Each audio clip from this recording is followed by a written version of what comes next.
जय श्री श्याम। कैसे हो आप सभी? आप सभी का हमारे यूट्यूब चैनल पर हार्दिक स्वागत। और आज हम बात करने वाले हैं राजस्थान यूनिवर्सिटी के बीएससी फिफ्थ सेमेस्टर के प्रैक्टिकल फाइल से संबंधित। ठीक है, कई स्टूडेंट्स के कमेंट्स आ रहे थे कि सर प्रैक्टिकल फाइल जल्दी से प्रोवाइड करवा दो। तो प्रैक्टिकल फाइल तो हम पहले भी प्रोवाइड करवा सकते थे आपको 10-15-20 दिन पहले भी, लेकिन प्रैक्टिकल फाइल बनानी कैसे है, किन किन बातों का हमें ध्यान रखना है। कई स्टूडेंट क्या करते हैं कि प्रैक्टिकल फाइल की जो पीडीएफ होती है उसको एज इट इज ऐसे उतार लेते हैं, लेकिन उनको नॉलेज ही नहीं होता है कि फिर प्रैक्टिकल में करेंगे क्या। जब एग्जामिनर आता है तो वो रटी रटाई फाइल तो वहाँ प्रोवाइड करवा देते हैं उनको एग्जामिनर को, लेकिन उनको प्रैक्टिकल वर्क करना नहीं आता है। तो आज इस प्रैक्टिकल फाइल में प्रैक्टिकल फाइल बनाना तो सीखेंगे, साथ में कुछ प्रैक्टिकल की बातें भी हम करते जाएंगे, जिससे अगर कोई स्टूडेंट प्रैक्टिकल क्लास नहीं ले पाया और फिर प्रैक्टिकल देने जा रहा है तो उसको भी वो दिक्कत नहीं आएगी, वो आराम से अपना प्रैक्टिकल वर्क कर लेगा। ठीक है, तो आ जाइए, बिना वीडियो को स्किप किए हुए आराम से एक एक पहले तो प्रैक्टिकल फाइल बनाते समय मैं आपको बात बताना चाह रहा हूँ कि प्रैक्टिकल फाइल बनाने से पूर्व इस कंप्लीट वीडियो को देखें और समझे कि प्रत्येक पेज पर क्या लिखा हुआ है, कैसे फाइल बनानी है, रिजल्ट में क्या लिखना है। कई बच्चे क्या करते हैं कि पेज आगे पीछे कर देते हैं, तो एक एक पेज का अध्ययन करके फिर आप आराम से एक पेज को ओपन करें, उसको थोड़ी सी वीडियो को रोके पॉज करें, उसके बाद में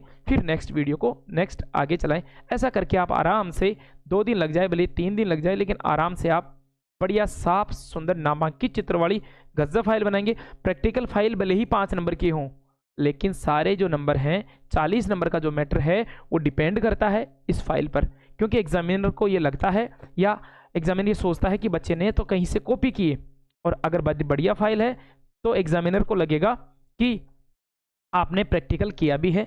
और अगर प्रैक्टिकल नहीं भी किया है, अगर ने फाइल बनाते समय हमने कई चीज़ें देखी है, अध्ययन की है, तो प्रैक्टिकल वाले दिन हमें टेंशन नहीं होती, नहीं तो प्रैक्टिकल में काफ़ी दिक्कत होती। ठीक है, तो 40 नंबर का मैटर इस फाइल पर ही है, नंबर 5 की है, लेकिन बाकी 35 नंबर भी इस फाइल में देखने को मिलेंगे। ठीक है, तो बिना समय व्यतीत किए हुए हम आगे की ओर बढ़ते हैं। ठीक है,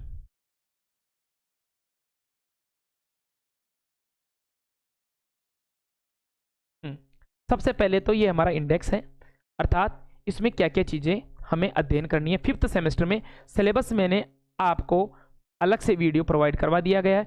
उस वीडियो में कंप्लीट बीएससी का फिफ्थ सेमेस्टर का जो सिलेबस है वो थ्योरी का और प्रैक्टिकल का सारा बता दिया है। ठीक है, तो उस सब सिलेबस के अकॉर्डिंग ही हमारी ये प्रैक्टिकल फाइल तैयार की गई है। तो देखो एक एक पॉइंट को, पहला जो प्रैक्टिकल है वो हीमोसाइटोमीटर द्वारा आरबीसी की गणना करना। ठीक है, एक प्रैक्टिकल तो हमारा हीमोसाइटोमीटर की सहायता से आरबीसी की काउंटिंग, दूसरा डब्ल्यूबीसी की काउंटिंग है, तीसरा हीमोसाइटोमीटर के द्वारा ही हमें हीमोग्लोबिन जो एचबी होती है, हीमोग्लोबिन होता है शरीर में वर्णक होता है, उसकी काउंटिंग करना। यकृत में कैटाइलेज एंजाइम का प्रदर्शन, लीवर में कैटाइलेज एंजाइम की क्या फॉर्मेशन है या फिर किस प्रकार से ये रिएक्ट करता है। उसके बाद में खरगोश के अंडाशय का अनुप्रस्थ काट, जो ओवेरी है मादा खरगोश में, उसका टीएस का अध्ययन करना है, टेस्टिस का अध्ययन करना है, पिट्यूटरी ग्लैंड का अध्ययन करना है, पेनक्रियास ग्लैंड का अध्ययन करना, पैराथायरॉयड ग्लैंड, थायराइड ग्लैंड। ये सारे के सारे जो एग्जाम प्रैक्टिकल हैं वो एनिमल फिजियोलॉजी से संबंधित है। इसके अलावा कुछ प्रैक्टिकल बायोकेमिस्ट्री के भी हैं, जैसे प्रोटीन टेस्ट हो गया, शर्करा टेस्ट हो गया, फैट का टेस्ट हो गया, और एमिनो अम्लों का पेपर क्रोमेटोग्राफी द्वारा पृथक्करण, ये भी एक प्रकार से ये बायोकेमिस्ट्री के प्रैक्टिकल है। ठीक है, तो इस प्रकार हमारे पास कुल 15 प्रैक्टिकल हैं, 16-17 हैं, लेकिन मुख्य रूप से हमने 15 प्रैक्टिकल सेलेक्ट करके आपके लिए ये फाइल बनाई। तो एक एक प्रैक्टिकल को हम देख लेते हैं। ठीक है, सबसे पहले ये आरबीसी पिपेट है, जिसमें हम ब्लड लेते हैं और ब्लड लेकर हम आरबीसी की गणना करते हैं। तो एक पेज पर आपको सबसे पहले साफ सुंदर नामांकित चित्र बनाना है आरबीसी पिपेट का, जिसमें रबर ट्यूब है, बल्ब है, माउथ फीसेज है, और ये मार्क हैं जो ये आपको बनाने। पहले पेज पर आपको साफ सुंदर नामांकित चित्र बनाना है आरबीसी पिपेट का। ओके, उसके बाद में ये देखो, ये हमारा प्रैक्टिकल है पहला। आपके एग्जाम में भी ऐसा ही आएगा, दिए गए रक्त के नमूने में से आरबीसी की गणना कीजिए। ठीक है ना, जो आपको ब्लड सैंपल दिया गया है उसमें आरबीसी को काउंट करके आपको बताना है। तो ये तो हमारा उद्देश्य हो गया। दिए गए रक्त के सैंपल में से या अपने खुद स्वयं के रक्त के सैंपल में से इरिथ्रोसाइट्स, जो आरबीसी को इरिथ्रोसाइट कॉमन नेम है उसका, इरिथ्रोसाइट की गणना कीजिए। ओके, उसके बाद में आवश्यक उपकरण हीमोसाइटोमीटर है, आरबीसी पिपेट है, छेदन सुई, सूक्ष्मदर्शी हो गया, स्प्लिट लैंप हो गया, ये सारे के सारे आपको लिखने हैं। विधि हीमोसाइटोमीटर के द्वारा किस प्रकार से आपको आरबीसी की काउंटिंग करनी है, वो सारी की सारी विधि, सारा का सारा मेथड यहाँ पर लिख रखा। आराम से वीडियो को थोड़ा सा रोक कर समझ कर फिर इनको उतारें। अब देखो, ये सारा का सारा पूरा का पूरा प्रोसीजर है। प्रोसीजर में किस प्रकार से लंबा प्रोसीजर है, हम एक एक पॉइंट को नहीं समझा पाएंगे क्योंकि वीडियो थोड़ा सा बड़ा हो जाएगा, क्लास बड़ी हो जाएगी। उसके बाद में इस सारा का सारा प्रोसीजर आपको करना है। प्रोसीजर करने के बाद में फिर व्हाइट पेज पर आपको जो आरबीसी काउंटिंग जो स्लाइड होती है उनका डायग्राम बनाना है। आरबीसी काउंटिंग स्लाइड का डायग्राम बनाने के बाद में काउंटिंग करनी है। काउंटिंग के लिए, गणना के लिए हमारे पास फिक्स फॉर्मूला है। वो फॉर्मूला है गिनी हुई सेल्स की संख्या, जो तन्यता है, डाइल्यूटेशन है वो 25 × 10 × 101, गणना किए हुए वर्गों की संख्या। ये फॉर्मूला लगाना है। जो जितने अपने वर्गों में सेल्स काउंटिंग की, जितने वर्गों में हमने कोशिकाओं की गणना की, उसको इस फॉर्मूले में लगाकर ABCD जो भी है उसमें, ये रहा ये फॉर्मूला, जितनी भी कोशिकाएं हमने काउंट किए उनको इस फॉर्मूले में लगाकर हम उनका मान निकाल लेते हैं और लास्ट में लिखना है अपने को रिजल्ट। कई बार सावधानियां भी पूछता है तो सावधानियां भी लिख देते हैं। ठीक है, यहाँ तक आपको ये प्रोसेस पूरा करना है। आराम से एक एक पॉइंट्स को उतारना है। दूसरा जो पॉइंट है अपना वो WBC का है। WBC की काउंटिंग करना।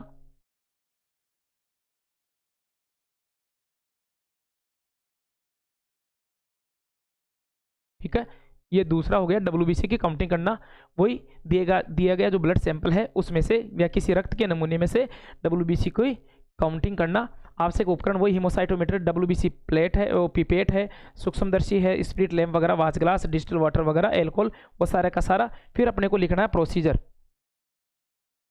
फिर अपने को लिखना पूरा का पूरा प्रोसीजर। प्रोसीजर के बाद में वही काउंटिंग का वही formula, number of cells into 200 इसकी तन्यता है, 16 का भाग देके जो अपने पास जो रिजल्ट आता है उसको, परिणाम को अपने को लिखना है। ठीक है, परिणाम लिखा हुआ है। दिए गए जो ब्लड सैंपल है, जो प्रतिदर्श है, उसमें WBC की संख्या 6300 है। उसके बाद में बात आती है तीसरा जो पॉइंट है या तीसरा जो प्रैक्टिकल है, हीमोग्लोबिन की गणना करना। या हीमोग्लोबिन हमारे शरीर में 13, 14, 15%, मतलब मेल एंड फीमेल में अलग अलग प्रकार का होता है। तो दिए गए रक्त के सैंपल में हीमोग्लोबिन कितना परसेंट है, तो हीमोग्लोबिन की परसेंटेज ज्ञात करना, प्रतिशतता ज्ञात करना। दिए गए रक्त के सैंपल में हीमोग्लोबिन की प्रतिशतता ज्ञात करना, ऐसा लिखा हुआ आएगा या ज्ञात कीजिए, ऐसा आपके एग्जाम में आएगा। तो सबसे पहले वही आवश्यक उपकरण है, हीमोमीटर है, और उसकी पूरी की पूरी प्रोसीजर है। प्रोसीजर आपको लिखनी है। उसके बाद में लास्ट में उसका जो भी अपने पास निकल के परिणाम आया तो रिजल्ट उसका परसेंटेज में लिखना है, दिखाना है। जैसे 13.2% दिए गए रक्त के सैंपल में हीमोग्लोबिन का परसेंटेज। ओके, फिर उसके बाद में हीमोक्रोट वैल्यू का प्रैक्टिकल है, ये भी इंपॉर्टेंट प्रैक्टिकल है। उसमें भी वैसे की वैसे ही जो आवश्यक उपकरण है वो है, सिद्धांत है, विधि है, विधि लिखनी है। उसके बाद में काउंटिंग करके उसका रिजल्ट उतारना है। ओके, अब अगला क्वेश्चन आ रहा है वो एनिमल फिजियोलॉजी का है, कैटाइलेज एंजाइम, लीवर में उपस्थित कैटाइलेज एंजाइम की गतिविधियां। तो पहले तो सिद्धांत कैटाइलेज एंजाइम का क्या फॉर्मुलेशन है, ऑक्सीडेटिव एंजाइम है, इसकी क्या विशेषता है, और ये सिर्फ उत्प्रेरित करने का काम करता है, सबस्ट्रेट उत्प्रेरित करने का काम करता है। इसलिए पहले तो इसके सिद्धांत के बारे में लिखेंगे, फिर इसकी रिएक्शन लिखेंगे, कहाँ से रिड्यूस होता है, उसके बाद में फिर उसका लास्ट में परिणाम लिखेंगे। ओके, अगला जो पॉइंट है, अगला जो प्रैक्टिकल है अपना वो है लारी एमाइ। इन सभी जो प्रैक्टिकल है उनको 1, 2, 3, 4, 5 जैसे इंडेक्स में वैसे आप नंबरिंग करते जाएंगे। ओके, लारी एमाइलेज का अध्ययन करना। मुख में उपस्थित जो लार ग्रंथियां हैं उनके द्वारा लार एंजाइम स्रावित होता है। तो लार में एंजाइम है कि नहीं है इसका हम टेस्ट करेंगे। लारी एमाइलेज पाचन का अध्ययन करना, तो उसमें क्या करते हैं, इसमें सारा का सारा प्रोसेस दे रखा है। सिद्धांत हमने लारी एमाइलेज का दे रखा है। तो ये एक प्रकार से शर्करा पाचक एंजाइम होता है। आवश्यक उपकरण चाहिए, फिर हम मुंह में चिंगम वगैरह लेकर, कुछ खाने का पदार्थ लेकर उसको थोड़ा सा चबाते हैं, जिसके कारण मुंह में लार उत्पन्न होती है। लार होने के बाद में 5 गिलास में इकट्ठा करते हैं। ये सारा का सारा प्रोसीजर है।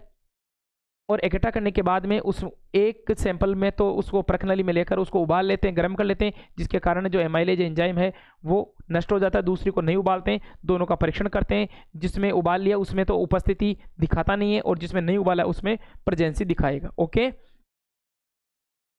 तो वो पूरा का पूरा प्रोसेस आपको लिखना है। ये सारा का सारा लिख दिया। ये परिणाम में विलियन ए और बी में लारी एमाइलेज उपस्थित है, और ये इसका चार्ट है। हमने 2 टेस्ट ट्यूब बताया, हमने 2 टेस्ट ट्यूब ली, और दोनों जो टेस्ट ट्यूब है उसमें किस प्रकार से एमाइलेज प्रेजेंट है कि एमाइलेज नहीं है, उसका हमने सारा बता दिया चार्ट में। अगला पॉइंट है, यह है जो रेबिट था, खर्रा जो था, खरगोश जो था, उसका खरगोश जो था उसका अंडाशय का टीएस, ठीक है ना, ओवेरी का टीएस था। तो टीएस आपको डायग्राम, शानदार डायग्राम बनाना है, सुंदर नामांकित चित्र बनाना है। उसके बाद में इसके बारे में, ओवेरी के बारे में कंप्लीट लिखना है। प्रोजेस्टेरोन और एस्ट्रोजन जो हार्मोन स्रावित होते हैं उनकी क्या भूमिका है, कहाँ से स्रावित हो रहे हैं और क्या लक्षण है, किस प्रकार से ये ओव्यूलेशन में काम आते हैं, ये पूरा का पूरा उसके बारे में बताना है। ओके, उसके बाद में बात आती है उसके बाद में बात आती है ये टेस्टिस का है। ये खर्रे का टेस्टिस है, ओवेरी है, और टेस्टिस मतलब मेल और फीमेल के रिप्रोडक्टिव जो पार्ट है जहाँ से स्पर्म और ओवा बनता है, उनका आपको अध्ययन करना है। तो यहाँ पर खरगोश के वर्षण का टीएस है। टीएस तो हम जो पहले पढ़ के आ रहे हैं वैसे के वैसे सेम है, डायग्राम बनाना आपको साफ सुंदर नामांकित। उसके बाद में उसके सारे के सारे करेक्टर हैं। टेस्टोस्टेरोन जो हार्मोन है उसकी क्या भूमिका है, जो सेकेंडरी सेक्स लैंगिक जो लक्षण है उनका जो निर्माण होता है इन हार्मोन्स के द्वारा, किस प्रकार से ये मनुष्य में या उस खर्रे में स्पर्म का निर्माण करता है, उसके बारे में, या उसमें सहायक है, वो सारा का सारा इसके बारे में लिखना है। अगला जो आ रहा है वो है पिट्यूटरी ग्लैंड। खर्रे की जो पिट्यूटरी ग्लैंड है उसका टीएस है, अनुप्रस्थ काट है। डायग्राम आपको साफ सुंदर नामांकित डायग्राम बनाना है, और डायग्राम बनाने के बाद में पीयूष ग्रंथि के बारे में लिखना है। पीयूष ग्रंथि की स्थिति क्या है, कहाँ पाई जाती है, कितने एडिनो हाइपोफाइसिस, न्यूरो हाइपोफाइसिस, कितने इसके पार्ट हैं, और कौन से पार्ट से कौन से हार्मोन निकलता है, और इस ग्रंथि को भी कौन कंट्रोल करता है। जैसे हाइपोथैलेमस हेडमास्टर ग्रंथि, तो वो भी इस ग्रंथि को कंट्रोल करती है। तो उसके बारे में सारा का सारा हमने दे रखा है। तो एक एक पॉइंट को पहले आराम से समझे। जैसे ये दे रखा है, इस ग्रंथि के 2 भाग होते हैं, एडिनो हाइपोफाइसिस और न्यूरो हाइपोफाइसिस। तो दोनों प्रकार के एडिनो हाइपोफाइसिस मुख्य भाग है, जिससे विभिन्न प्रकार के हार्मोन निकलते हैं, जीएच वगैरह, एसटीएच वगैरह, बहुत सारे हार्मोन निकलते हैं। न्यूरो हाइपोफाइसिस भाग है, इससे निकलने वाले हार्मोन हाइपोथैलेमस से आते हैं और इससे होकर रिलीज होते हैं। तो ये सारा का सारा न्यूरॉन से कंट्रोल होता है। उसके बारे में सारा का सारा बताना है आपको। अगला जो प्रैक्टिकल है वो आपको खर्रे की अग्नाशय पेनक्रियाज जो ग्लैंड है, उस पेनक्रियाज ग्लैंड का डायग्राम बनाना है। डायग्राम बनाने के बाद में उसके बारे में वही पूरा का पूरा लिखना है। पेनक्रियाज ग्लैंड की खर्रे में क्या भूमिका है, या उसका डाइजेस्टिव सिस्टम जो है उसमें उसका क्या योगदान है, पूरा का पूरा एक एक पॉइंट हमने लिख रखा है। उसके बाद में पैराथायराइड ग्लैंड जो पैराथायरॉक्सिन हार्मोन स्रावित करती है, पैराथायराइड जो ग्लैंड है उसका भी आपको टीएस का डायग्राम बनाना है। सुंदर डायग्राम बनाकर फिर उसके बारे में पैराथायराइड ग्लैंड जो है अंतःस्रावी ग्लैंड है, इसकी अनुप्रस्थ काट है, संयोजी उत्तकों का बना बाहर आवरण पाया जाता है, ठोस ग्रंथि है, पैराथायरॉक्सिन हार्मोन स्रावित करती है, ग्रीन ग्रंथि के नाम से भी जानी जाती है। ये सारी की सारी बातें इसमें लिखनी है, ठीक है। फिर उसके बाद में बात आती है थायराइड ग्लैंड, मतलब अंतःस्रावी जितनी भी ग्रंथियां हैं उनमें 6-7 ग्रंथियां आपके सिलेबस में दी गई है। जैसे पीयूष हो गया, थायराइड हो गया, पैराथायराइड हो गया। थायराइड ग्रंथि का अनुप्रस्थ काट डायग्राम आपको बनाना है। और थायराइड ग्रंथि की स्थिति क्या है, कहाँ ये सबसे बड़ी अंतःस्रावी ग्रंथि है, कहाँ पाई जाती है, गर्दन श्वास नली के दोनों पालियों में पाई जाती है, और उससे निकलने वाले हार्मोन थायरोक्सिन जो हार्मोन है उसकी क्या भूमिका लिखा है, इसकी भूमिका, इसकी अगर कमी हो जाती है तो थायराइड ग्रंथि बड़ी हो जाती है, जिसके कारण गलगंट गेंगा नामक रोग हो जाता है, आयोडीन की कमी के कारण थायरोक्सिन हार्मोन कहते हैं। इसके बाद में 3 या 4 प्रैक्टिकल जो हैं वो हमारे बायोकेमिस्ट्री से संबंधित है, जिसमें प्रोटीन का टेस्ट हो गया, और ग्लूकोज मतलब शर्कराओं का टेस्ट हो गया, और एक ये वसाओं का परीक्षण है। तो प्रोटीन का परीक्षण करने के लिए सबसे पहले जो आपके पास अज्ञात सॉल्यूशन है, अज्ञात विलयन है, उसके बाद में दिए गए अज्ञात जो कार्बनिक यौगिक है वो आपको, उसमें से आपको कार्बनिक यौगिक को पहचान करना है। उपकरण आपके सामने साफ प्रखनली है, माचिस लैंप वगैरह है। फिर प्रयोग में प्रयोग परीक्षण वही केमिस्ट्री में हम करते हैं वैसे के वैसे।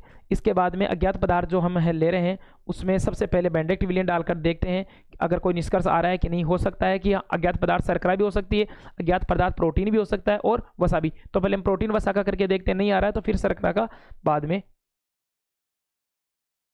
लास्ट में हमें पता चलता है जब प्रोटीन का परीक्षण है तो जो अज्ञात विलयन में हमने जेंटोफिल परीक्षण डाला तो उसका नारंगी अवशेप आता है। नारंगी अवशेप जेंटोफिल वर्णों उसके कारण जो देता है वो प्रोटीन देता है। फिर हम उसके लिए निश्चयात्मक परीक्षण करते हैं, फिक्सेटिव टेस्ट करते हैं, नाइट्रिक अम्ल परीक्षण करते हैं। एक स्वच्छ परख नली में 30 ml HNO3 लेते हैं, परख नली की दीवार के सारे डालते हैं, दोनों विलयन को मिलाकर अवशेप विलयन बन जाता है, प्रोटीन उपस्थित है। और लास्ट में रिजल्ट में लिख देते हैं कि दिया गया जो भी सैंपल था, दिया गया जो भी अज्ञात कार्बनिक पदार्थ था उसमें प्रोटीन उपस्थित है। ठीक है, ये प्रोटीन का हो गया। इसी प्रकार ये शर्करा का परीक्षण करते हैं, वही प्रयोग परीक्षण और निष्कर्ष केमिस्ट्री में करते हैं।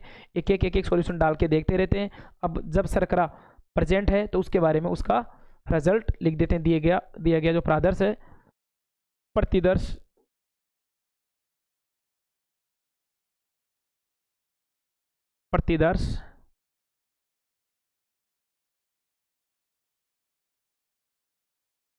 सैंपल। ठीक है, प्रादर्श स्पोर्टिंग होती है, थोड़ा सा गलत लिख दिया। ओके, जो दिया गया जो भी प्रादर्श था वो प्रतिदर्श था, सैंपल था, उसमें शर्करा उपस्थित है। आगे वसा का परीक्षण, कार्बनिक यौगिक, अज्ञात कार्बनिक यौगिक की पहचान करना। अब हमें नहीं मालूम कि प्रोटीन है कि वसा है कि शर्करा है, तो वो आवश्यक सामग्री पहले हम प्रोटीन का डाल के देख लेते हैं, शर्करा का डाल के देख लेते हैं, फिर लास्ट में हम दब्बा परीक्षण करते हैं। वसाई जो होती है फिल्टर पेपर पे लेते हैं, थोड़ी सी डालते हैं, और अगर वो चमकीला दब्बा प्राप्त करते हैं, सूर्य के सामने देखते हैं, किरणों के सामने चमकीला दब्बा प्राप्त होता है तो वो वसा की प्रेजेंसी को शो करता है। ठीक है ना, उसके बाद ये वसा दब्बा परीक्षण है। और इधर की बात करें तो वसाई जो होती है उसका एक और है, वसाई जो होती है कार्बनिक विलायकों जैसे ईथर, अल्कोहल, फिनोल, उनमें घुलनशील होती है और जल में अघुलनशील। तो ये टेस्ट करके भी देख लेते हैं। अगर मान लो ईथर, अल्कोहल डाल के देखते हैं, घुल जाती है तो वसा है, अगर जल डालते हैं नहीं घुलती है तो वो वसा। ठीक है, लाल रंग का ये भी है, सुडान डाई पाउडर डालते हैं, लाल रंग उपस्थित होता है तो वसा की प्रेजेंसी दिखाता है। और ये फिल्टर पेपर वाला भी ये निश्चयात्मक परीक्षण हो गया।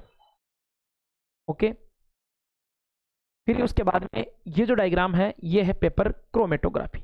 एमिनो एसिड का जो मिश्रण है, एमिनो एसिड के मिश्रण में से एमिनो अम्लों को पृथक करना, यह है पेपर क्रोमेटोग्राफी के द्वारा। ठीक है, तो ये आपको डायग्राम बनाना है।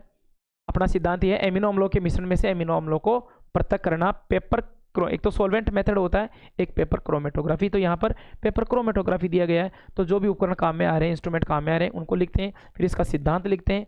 सिद्धांत लिखने के बाद में सिद्धांत यही है कि जो अपने पास सॉल्यूशन है उस सॉल्यूशन में से जितना भी अपने पास उसका स्थितिक या जो क्रेज होता है उसके अकॉर्डिंग वो अपने अपने दूरी पर जाकर, जो सॉल्वेंट होते हैं वो अपनी अपनी दूरी पर जाकर जमा हो जाते हैं, उनकी दूरियों को काउंट कर लेते हैं, फॉर्मूले में लगाते हैं और इसका रिजल्ट लिख देते हैं। ये सारा का सारा सिद्धांत वगैरह ये सिद्धांत है। और मटेरियल कैसे तैयार करते हैं वो उसके बारे में है।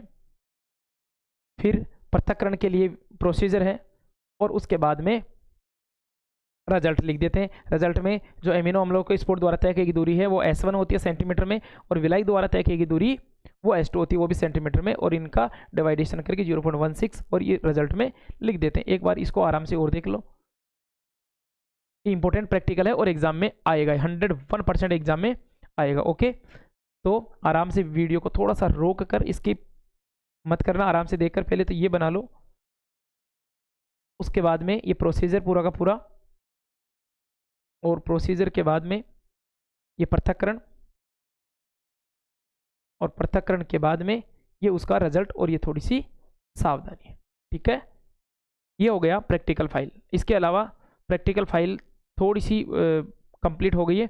अब बॉटनी की जो प्रैक्टिकल फाइल है वो 1-2 दिन में आपको और प्रोवाइड करवा दी जाएगी। ठीक है, आपको हमारे द्वारा बताई गई जानकारी कैसी लगी? अगर जानकारी अच्छी लगती है तो चैनल को लाइक करें, और चैनल पर नए हो तो सब्सक्राइब करना ना भूलें। Thank you.